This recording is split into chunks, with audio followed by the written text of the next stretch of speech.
Hello, it's me again, Judith Bolivar. Welcome to my vlog at welcome to my family Bolivar. At maraming salamat po sa nanonood ng aking vlog at sa nanonood po, maraming salamat po at sa mga subscribers ko po. Thank you very much po. Nakawat po ako ng 297. So maraming salamat po sa inyong lahat. At ito na naman po tayo, sisimulan naman po natin ang gawain ng ating gawaing bahay.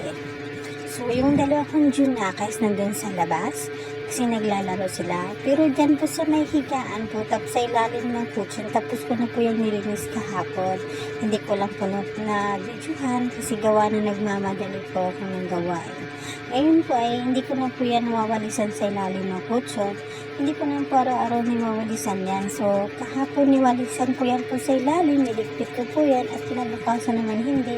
Dito naman po sa kabila, lagi ko po yung nilinisan siya, niwawalisan.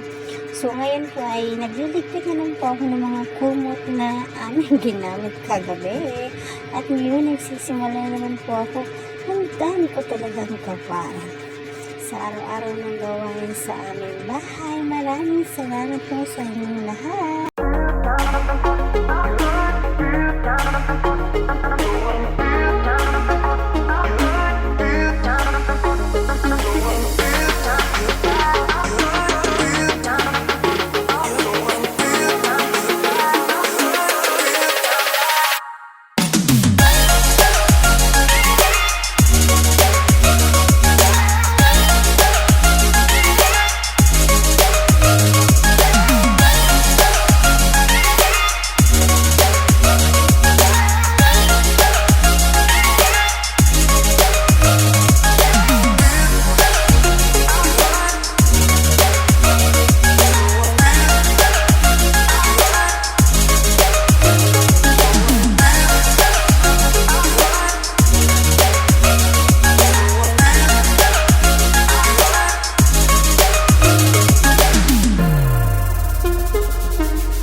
Kanina po nagalit po ako sa bunso ko kasi habang nagwawalis po ako dyan sa sala at nagliligpit po ako ng mga laro, lumapit po siya sa akin, may dalang bola at sabi niya sa akin, hugasan ko dati linisan ko, bakit ginagamit mo ba yan? Nilalaro siya? Hindi.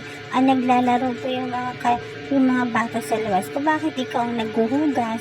Inutusan daw siya. So nainis po ako kaya sabi ko, balik mo yan sa kanila at sila ang maghugas, hindi ikaw.